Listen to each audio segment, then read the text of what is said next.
guys, welcome to my channel. My name is ReadingBear and I hope you are ready for some more stories. And today, we'll take a look at some new entitled people content. If you enjoyed my content, please don't forget to subscribe to my channel and post some bear emojis in the comment. And now, let's dive right into the stories. The first story is titled "Told my former friend that I will call child services on her if she keeps asking for money for food." This is kind of an update of an old post. I had this friend, F31, let's call her P, who always asked for money. I did the stupidest thing and lend her some, which she took far more that we had agreed on paying. She also never paid me for services I did for her, which also we agreed would be paid, and she will never pay me back when you paid and I'll just transfer you, etc. So last year I had enough, told her no, she insisted, and our friendship died there. I had no contact with her, but my BF occasionally plays video games online with her husband and a group of friends. One of those friends, let's call him A, is living abroad, and he is visiting for 10 days. Conversations were being held about getting all together. A is a very dear friend of mine, so I would sacrifice dealing with P for a night to see him, since he has 10 days to visit every friend and family member. They wanted to meet today, but a need to quarantine until his PCR test comes clean. My country's rules, it's normally 12 hours since you land. So since he hasn't got it yet, there is no meeting tonight. I am also a teacher on school year, so I said I rather do it on a weekend, and that was being discussed too. So P and her husband text us, to check when BF and I will be coming tonight. They just assume it would be at their place. They normally do it so their kids can eat whatever we order or bring. I said we were not coming because A cannot make it and it's a school night. My BF's phone rings and it is their kids on speakerphone talking all excited and asking when are we getting there. This woman has the audacity to tell her kids right there and then, that we will not be going, and since we are not bringing food they will not eat dinner tonight, and hung up. Let me tell you, I lost it, called her right back and told her among a bunch of other very unpolite things that if she ever uses her kids again as emotional blackmail for money, free food, I would call child services, since the kids have 2 sets of grandparents with financial stability, and it's not my or the kids' fault that they do not know how to handle money without burning it on stupid things. They went on a month-long vacation to an all-inclusive on the holidays, is one of the examples I can give you. She also got angry and said that it was just a joke. I am livid. The next story is titled "Client's Son Spoiled the Deal." So I am jobless right now, and not getting any callbacks on my job hunt. It's all good though, I am pretty handy, have my own truck and tool, and do a side job now and then to pay for gas and food. My mom called me up asking if I would do a side job for her friend. She is a lady she knows from church and had a pretty big water leak, and now the remediation is done. She needs someone to come put the sheetrock and trim back on, tape, float, and texture the walls and ceiling. Typically for a job like this, I would charge about $800 for labor and about $200 in materials.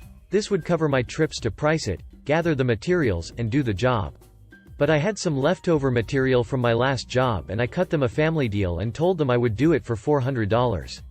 Also, keep in mind this lady was loaded. The house was about 6 times the median average for the area, and they had the furniture, pool, and cars to go with it. I even felt a little stupid for cutting her a deal, but, mom's church friend and all. She agrees to the price and I start loading my truck, and then I get a call from her son, who wants to go over the numbers with me. He starts off asking for the friends and family discount. I tell him he already got it. Then he wants a cash discount for no taxes. I tell him he already has that too.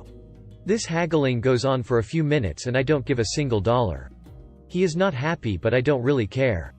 When I get there to do the work, he is there, and when he sees the half-used box mud, and the partial sheets of the sheetrock, and he asks where they came from, I so told him from my last job. Then starts going on and on about a discount for used materials, and how I promised them new materials, and how I am ripping his mother off, who is nowhere to be seen while he is doing this. At this point, I know how this will turn out. If I do the work he will inspect it, find flaws, then want a discount or renegotiate the price. So when he says he is going to get some more quotes, I just say, suits me, and load my truck and leave. That night my mother calls me up and wants to know why I was trying to rip off her friend by using used materials. I told her the whole story and we both got a good laugh out of it. About 3 weeks later she calls me up and tells me they can't find anyone to do the work for less than $800 and would like me to come to do the work. I send word back that I am not interested. About a week later the lady calls me directly, apologizes and tells me they have hired a guy for $800. He wanted half up front, dropped off the materials, then never came back. She just wants the holes in her walls and ceilings fixed. So tell her it is still $400. She agrees and I go over to the work the next day. The son is there and I am not in the mood for his crap, and sure enough, he starts telling his mother it's better this way because at least I won't be using scraps and used materials. At this point I was ready to knock his block off, and tell the lady there is one more condition: I get paid in full before I start. They both look at me dumbfounded, and I know it stung because she just got ripped off. When she asked why, I told her it was because I knew her son was going to try to renegotiate the deal after the work was done. He lost his crap, called me a crook, a liar, and a few other choice words. I was right, that was exactly what he was going to do, and I called him on it. She wanted me to do the work and was willing to pay me cash right there, but he would not let her, his pride would not allow it. He was one of those guys that have to haggle a better deal no matter what, and he could not stand it that I would never give a little. My mother told me it took her a couple of months to find someone else to do the work. My lesson learned was to never give a deal to friend and family up front. Go high enough so you can give little back without hurting feelings. The next story is entitled Neighbor Claiming Public Parking Spot is Only for Him. In the area of the city where I live are some row houses and a couple of big house blocks. Some of the row houses have their own private parking spot directly in front of their house entrance, but obvious separated from the street public area. For all the rest of the people living in the big apartment complexes there are some parking lanes as well as some turnouts. All directly connected to the street and pedestrian walk. So, they are public. Now I have this particular neighbor to live in the building next to mine, think on the 6th floor. I know him from some owners' meetings as these two buildings belong together and he owns an apartment in that building. He is somewhere in his 50th, don't know what work he does, but he is at home most of the time. His car is a dark blue metallic Audi A6 which he rarely drives. Most of the time, his car is standing in the turnout parking spot directly connected to the pedestrian walk closest to the entrances of our buildings. Well, last Saturday an old friend of mine came by to help me moving out our old living room furniture and build up the new ones. Also, some of the old stuff was still in great shape, so my friend wanted to keep some of that. No problem, take what you want. When he came, the parking spot directly left closest to the entrance was free. Great, no need to carry the stuff far, we are happy. So, we bring the stuff he wanted to keep to his car and went back inside and start to work on the new furniture. After like 4 hours we are done and we want to quickly grab something to eat before he drives home. The installation took more time as we expected. We go outside, find a friendly note behind the windscreen and a blue metallic Audi A6 parked behind a buddy's car about 2 inches distance and half on the street, as this is a turnout parking directly connected to the street. It reads, "To the idiot WHO blocks my spot. Ring my bell, house 25, 6th floor. Next time I will have your car towed, you are not allowed to use my spot." We look at each other like, is this guy serious? This is public parking, so we go and ring his bell. It takes some time for him to answer.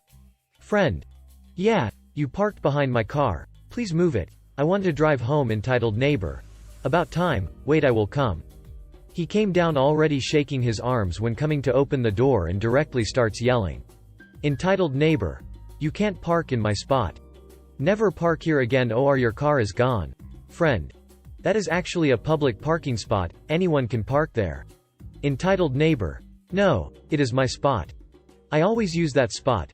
Everyone knows that is my spot. Friend: that does not make it yours. Neighbor: yes, it does. I always use it, so by customary right it belongs to me. Man, this is city property. Only for often using it, it does not become yours. Neighbor: this is my spot. Everyone knows that, only I park here. Park here again and I will have your car towed. Friend: good luck on that. Public parking spot parked perfectly within the lines. While your car is actually parked half on the street and blocking traffic, so actually your car is going to be towed. Oh, that he did not like. He made the move like he wanted to throw a punch but decided otherwise, as meanwhile due to his screaming there were a couple of people watching the scene. So, he steps in his car and moves it to the side, making some rude gestures towards us.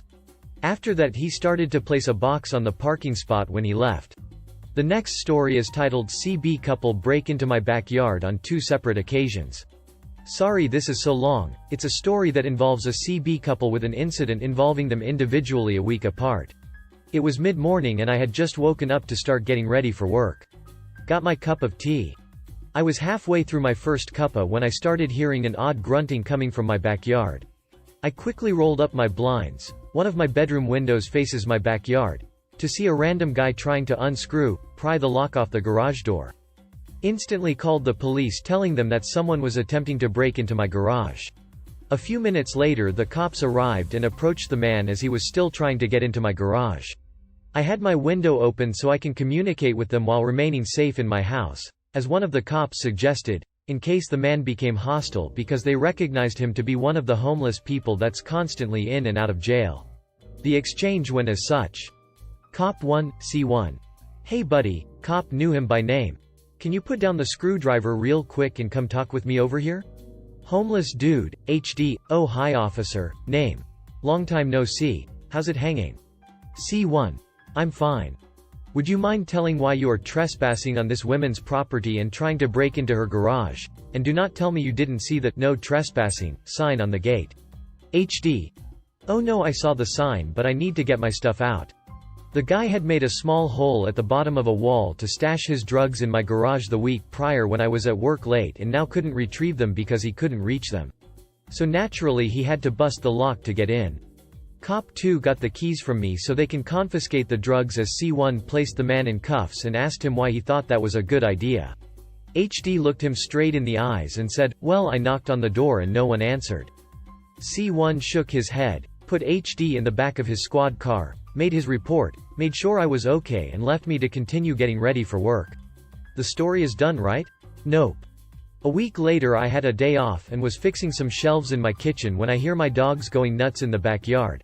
I had the back door open because I was home and thought it'd be nice for puppers to be able to run in and out as they please, plus it was a nice day for Texas in June. I ignored it at first thinking they were barking at my neighbor's German Shepherd since I heard him barking as well. When I suddenly hear a woman yelling at my dogs to shut the hell up.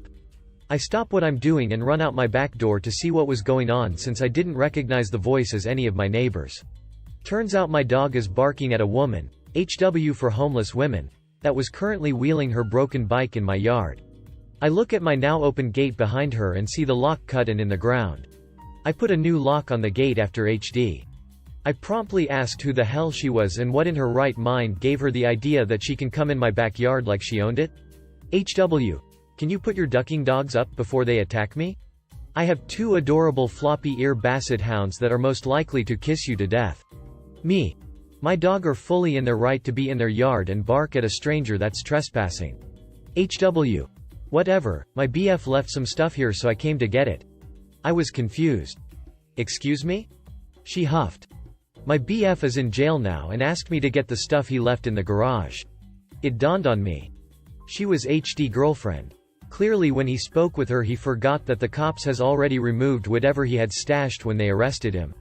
I informed her about the events and told her she needs to leave before I called the cops on her next for trespassing. She was oddly calm out of nowhere. HW. Okay, but first do you have a pair of shoes I can use? Mine broke because my bike doesn't have brakes and I literally almost died. She held up a broken pair of flip-flops. I was beyond pissed at this point and was in utter shock at her she could ask a ridiculous question. No, I snapped. You break into my yard, tell me to put my dogs up. Your BF not only created a hole in my garage wall that I had to fix because he stashed his drugs on my property, and now you think I'm just going to give you a pair of my shoes because your dumbass wore flip-flops while riding a bike? HW. Well, you don't have to be a bitch about it. Besides, my BF is in jail because of you and you owe me. Also, I have epilepsy, so you have to let me sit here for 5 minutes, because I almost died riding my bike that has no brakes. I doubt she actually had epilepsy. I had enough and called the officer that arrested HD. He had given his number in case one of HD friends came around. Boy, he called it. As soon as she heard me put C1 on speaker, she takes off running out of my yard and down the street. I give a description of her so an official report is given. I have since replaced the new lock on my gate and added a second lock on my garage door. It just boggles my mind the logic some people have to think that they can do what they want. The next story is titled "Man Makes Fool of Himself Complaining Over a 50-cent Cup of Cheese." A memory came floating back to me last night as I was listening to stories on my drive home, and I'm gonna do my best to format it. Apologies if I mess it up horribly. So I'm a veteran, relevant information, and only a few years after I left the service did I discover the absolute merriment that was Veterans Day, and all of the glorious free food that comes with it, all of which I'm super grateful for, when I have time to take part. It was my first year of taking advantage of this joyous holiday, around 2015. And there I was sitting in an absolutely packed Denny's, between all of the other, generally much older, vets and other folks eating before their flight from a nearby airport. The servers were already having a hard time navigating the floor amongst the absolute barrage of free Grand Slam orders flying out of the kitchen, when this happened. I was happily chowing down on my free meal, plus paid orange juice and tip, very reasonable methinks, when a server is beckoned by an older gentleman, the beggar, about 4 feet away from me.